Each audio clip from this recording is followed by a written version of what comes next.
দর্শক, আজকে আমি এমন একটি সত্য ঘটনা বলতে যাচ্ছি যেটা খুবই ভয়ঙ্কর। যে আমাকে শেয়ার করেছে তার সাথেই ঘটে যাওয়া একটি ভৌতিক ঘটনা।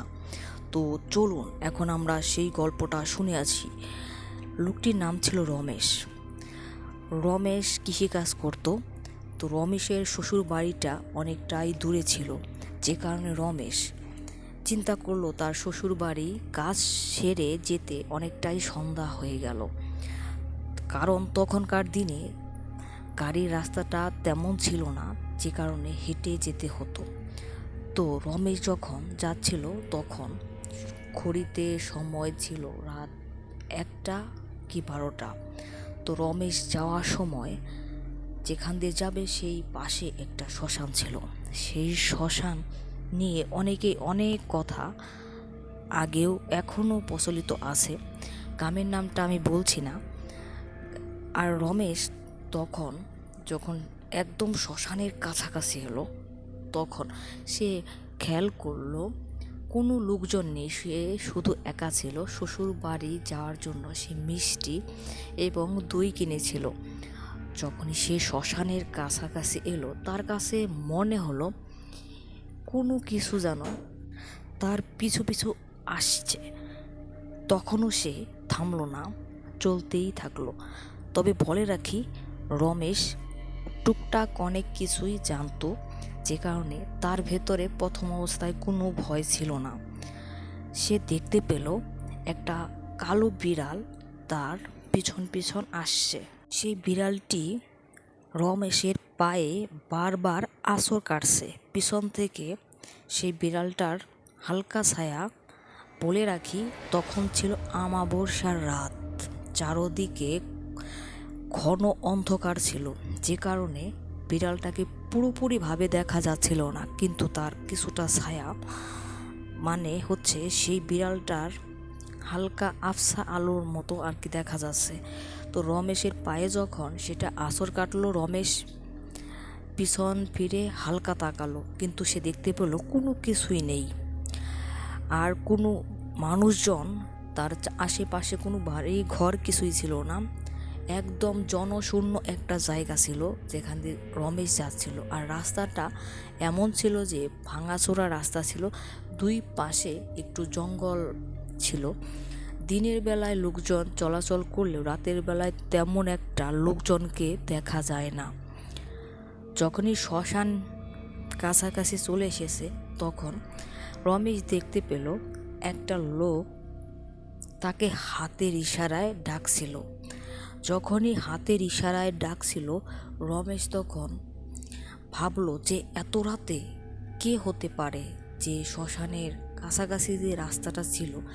বলে রাখি, শ্মশানে যাওয়ার জন্য আলাদা একটা রাস্তা ছিল, যেটা মাটির রাস্তা ছিল, কিন্তু তখন বর্ষাকালের কাছাকাছি, যে কারণে সেইখানে অনেকটাই পানি ছিল, কাদা ছিল। রমেশ ভয়ে ভয়ে সে লোকটির কাছেও যায়নি। লোকটি রমেশের থেকে অনেকটাই 10-15 হাত দূরে ছিল।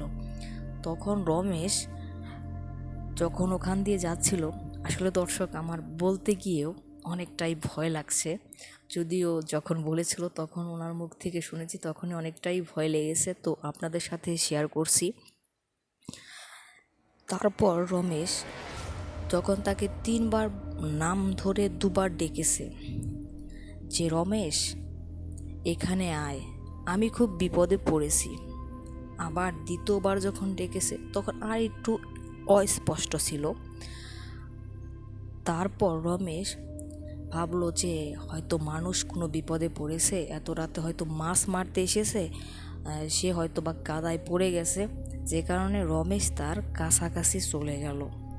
চলে যাওয়ার পরে তো রমেশকে বলল, আমাকে একটু ধর। তো রমেশ যখনই হাতটা বাড়িয়ে দিয়েছে, তখনই হঠাৎ করে রমেশ সেই কাদা পানিযুক্ত জায়গায় পড়ে গেছে। এমন অবস্থা হয়েছে যে রমেশকে সে লোকটা, সে জিনটা চেপে ধরেছে। তখন রমেশ তার সাথে দস্তাদস্তি, মানে হচ্ছে তার সাথে যুদ্ধ লাগা অবস্থা হয়ে গেছে। দুজনে মিলে হস্তদস্ত করার পরে হঠাৎ করে রমেশ যখন তাকে ধরতে যায় কিন্তু তাকে ধরতে পারে না। রমেশের সারা গায়ে স্যাপ ছিটিয়ে দিয়েছিল, যে কারণে পিছল হয়ে গিয়েছিল। আর তখন রমেশ তার সাথে শক্তিতে কোনোভাবেই পেরে উঠছিল না, যে কারণে রমেশ তখন কোনো কিছু না পেরে সে যে তন্ত্র জানতো সেগুলো সে মনে মনে বলতে থাকলো। তারপরও কোনো কাজ হচ্ছিল না। তখন রমেশকে সে নাজেহাল করে ছেড়েছিল। এক পর্যায়ে সে তাকে কাদাতে বারবার ঠোকানোর চেষ্টা করছিল। তার মাথাটা ঘাড়ের কাছে ধরে সে বারবার কাদার ভেতরে রমেশকে পুঁতে ফেলতে চেয়েছিল। তখন রমেশ হঠাৎ করে তার মনে পড়ে গেল যে আমি একটা বিপদের মধ্যে পড়ে গেছি, আজকে আর আমার কোনো রক্ষা নেই, আমি এখান থেকে কোনোভাবেই বেরোতে পারবো না। তখন রমেশ প্রাণপণ চেষ্টা করলো নিজেকে বাঁচানোর জন্য। তখন সে তার আগে সে তখন নিজেকে বাঁচানোর জন্য ইচ্ছে মতো কাদাগুলো সেদিকে ছুঁড়ে দিল। তারপর কোনো রকম সে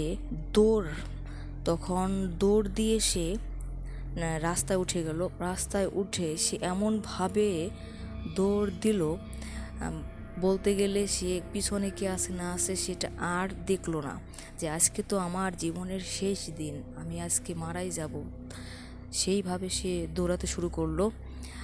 অনেক দূর যাওয়ার পর পিছন থেকে রমেশ শুনতে পেল একটা করুণ গলাতে, আত্মচিৎকার যেরকম করে সেরকম একটা গলাতে একটা লোক তাকে পিছন থেকে বলছে, যা আজকের মতো তুই দৌড়িয়ে বেঁচে গেলি, কিন্তু এরপর যদি কখনো তুই এই রাস্তা দিয়ে যাস তাহলে সেদিন তুই আর পানে ফিরতে পারবি না। তুই তোর মাকে বলিস আমার জন্য যেন দুধ কলা দিয়ে দেয়, নয়তো তোর জীবনটা আজকেই চলে যেত। তখন রমেশ দৌড়ের উপর সেই কাদামাখা শরীরেই শ্বশুরবাড়ি গিয়ে উঠানের কাছে দুয়ারে ঠাস করে পড়ে গেছে। পড়ে যাওয়ার পরে শব্দ পেয়ে সবাই বাহিরে এসে তাকে চেনা যাচ্ছে না, এমন একটা অবস্থা হয়ে গেছে। তো দর্শক, সবার কেমন লাগলো আজকের আমার এই সত্য ঘটনার ভৌতিক গল্পটা, তো আপনারা জানাবেন। ধন্যবাদ সবাইকে।